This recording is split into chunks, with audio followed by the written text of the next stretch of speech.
guys, JV here. Welcome to the channel today. I'm super pumped today because we are going to talk about the new iPad Mini 6. You see, if you've watched my channel at all, you know I've got a problem. I've got a problem with devices.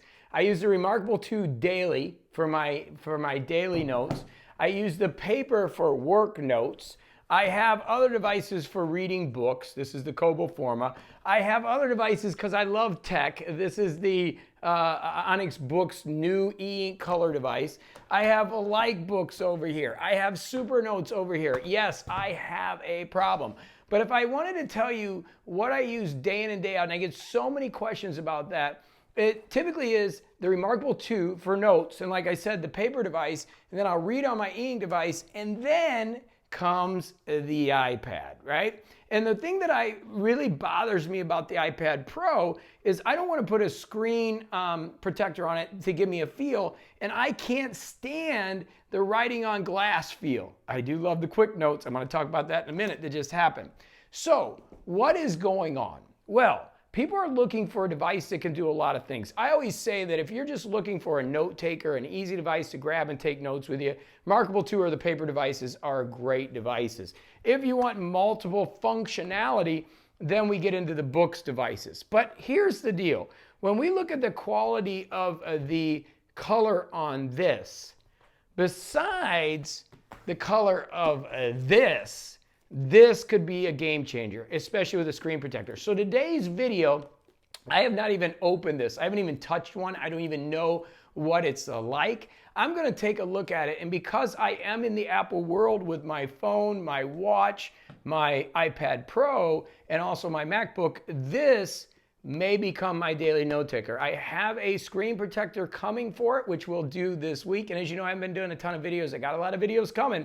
And then we're going to challenge the reMarkable 2 versus the iPad Mini for day-to-day note-taking. Because I want to tell you, with Scribble and some of the new technology that they're bringing in iOS 15 or iPad 15, this could be something you can just carry with you everywhere and could ultimately be great for comics, great for reading books, and more importantly, great for day-to-day note-taking and putting your journal on. So let's get to the unboxing here and just take a look at this thing because I have never even felt one. So this is just my first take on this, just a quick video. And this week we're going to put up a bunch of videos on this kind of day-to-day usage, which I'm going to be working on. So obviously the packaging is always awesome. And by the way, I got some news coming from QuirkLogic. I got a meeting with on Monday, and I signed an NDA with another company that I'm excited about to tell you some new stuff coming too.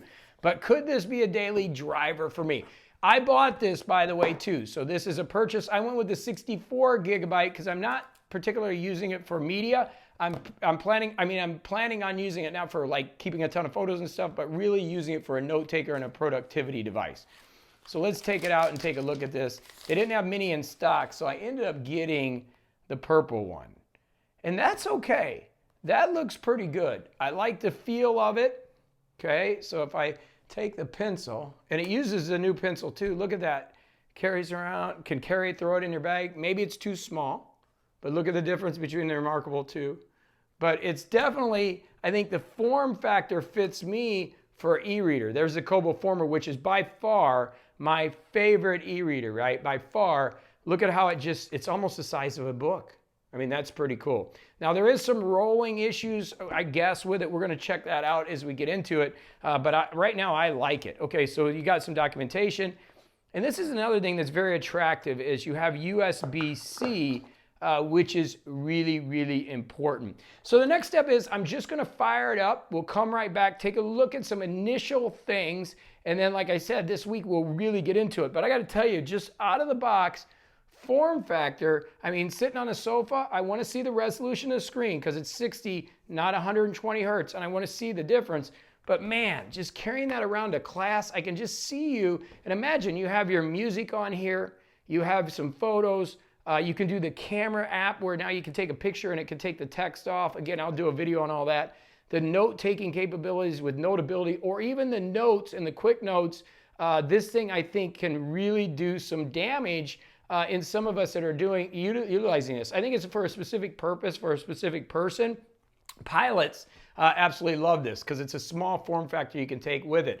But for most of my community, and this is more of a community than a channel, we have a lot of e-ink users and a lot of community members that are e-ink, and they're going, when can we get a color e-ink device? Well, I got a company sending me a screen protector for this that turns it into more of a paper feel. And really, with this much computing power and the new chip, man, this could be my go-to device that literally all these other devices could pretty much go to the side, and this could be my daily driver. So let's turn it on. Let's take a look at it and see what I think, just initial impressions, and then we'll get back to it more this week. So let's take a look at this. I didn't get it set up yet, but I wanted to show you how easy this is to set up. I have my iPhone next to it, and it's really just setting it up at the same time. The iPhone is working with the iPad, which is really super cool to make this so easy to use. It's one of the things that Apple's always really been good with, is making it user-friendly, which to me, as busy as I am, I don't want a lot of setup time. It's one of the complaints I have with the books products, that they really are chunky, and a lot of the Android 10 devices, I want something easy. I want to take my phone, stick it next to it, and make it work. I'm willing to pay a premium for things that work easy. reMarkable 2, very good example of easy things to use. Paper 2, not so complicated. Just make it work for me. All right, I'm going to set up my Touch ID, and we'll be back in a second. Okay, we are back, and the new iPad mini is rocking and rolling. It's loading my apps right now. And the reason that I'm really excited about this is a new iOS iPad 15, I think it is, where basically what we're doing is when you're on a site, you can just open a quick note pretty quick, and it literally is going to open up a note for you, and you can put anything you want on here. And actually, I love the scribble idea of like JB, and it turns it into text. It's pretty cool. So even with my horrible handwriting, you can kind of see that. But we have this ability to add quick notes, add links. I will go more into this in the review video that I do to see if this is something that I'm going to use on a day-to-day basis. I have a feeling I will use it more in this mode than this mode, but I can definitely see how this can be sitting next to my desk, and I can be utilizing this for so much and taking it with me. They said there is like a jelly scroll issue. I'll get into that. I guess you can see it a little bit. It looks a little blurry. We'll get into that a little bit. It has to do with the refresh rate. But I want to show you just some initial things on it. So here is the size. Let's take a look at the size versus an iPhone 12 Pro. Just a little bit bigger, but I think it's right in that perfect size for reading and everything. Let's go ahead and look at the iPad Pro 12. We'll bring that into screen. So iPad Pro, I usually keep the keyboard on this. So the hard part with me is it's a great screen size, a lot of real estate, but look at the difference, right? See the difference there? You've got a really big difference in for quick notes and taking, getting things done and just carrying this with you. And then of course, let's go ahead and just show you the reMarkable 2 versus for those of you that are wondering about the size. The reMarkable 2 is a nice size. And then, of course, for those of you that like the really big devices, we have the Paper here, which is that big device. By the way, I've got some news coming from Paper this week. So first impressions. I mean, it's pretty cool once I get my case with it, which is coming in this week. What I'm going to do is I got to reorganize my notes. There's tags in them now that are pretty cool that you can use. But for me, an on-the-go note taker for a student, a lawyer, a doctor, somebody that's looking for something where they can slip it in their pocket. I've never really liked the Apple Pencil holder, the way it works, but it's the same size as the Apple Pencil. And yes, you're getting a little more real estate than an iPhone, and it works with the Pencil too. Now, I've got the screen protector coming. The reason people ask why I don't like the screen protector on my big iPad, because I don't want to have the matte finish on this. I watch a lot of videos on this. This is where I consume a lot of videos. And this thing's huge, right? And I use a keyboard. It's almost like a mini laptop. I love it, but it's not my day in, day in note taker. That's this, reMarkable 2. So now, if I grab this little device and I put a good screen protector on it, could this be the perfect color e-ink tablet that's not e-ink, right? Well, let me know in the comments what you think. And this week, the challenges are going to start. Ask me any questions you have in the comments, please, about the reMarkable 2, about the Paper, about the Onyx products or the Kobo, and where does this thing fit in?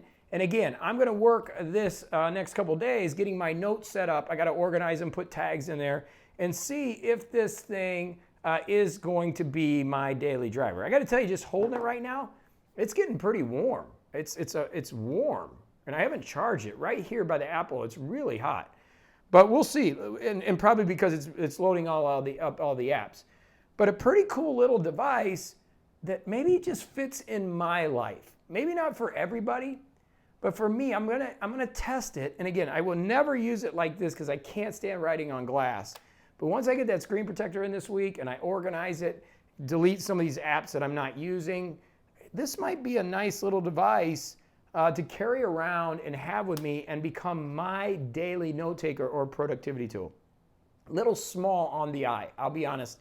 First impression, just a little small on the eye, but there's a reason for that, right? I still like my reMarkable 2 for notes. Well, let's give it a shot. Comments below. As always, I'm glad to be back. Fun to have you. It's a community more than a channel. What do you think? What questions do you have in the iPad 2, or iPad Mini 6. I mean, pretty soon we're going to do an iPad Mini 37, and I'm going to have gray hair and an iPad 37. But what questions do you have on this thing? And is it something that maybe, just maybe, for $500-600 could fit into your world? By the way, this is the 5G version. They had it available, so I did grab it. I'll run to T-Mobile and put the chip in it just so I have that ability to use it. But again, I think what we're really looking for is the note-taking capabilities and the new software with the notes. Can it compete with this reMarkable 2 for the daily driver? That's what we're going to find out. So questions below, as always. Thanks so much for watching. That pencil's a pain in the rear. I can't wait to get the case. That'll take care of that. But iPad Mini, is this a device that I should keep or should I send it back? We're going to find out this week. All right, go have a fantastic day. Thanks for watching as always. See you in the next video.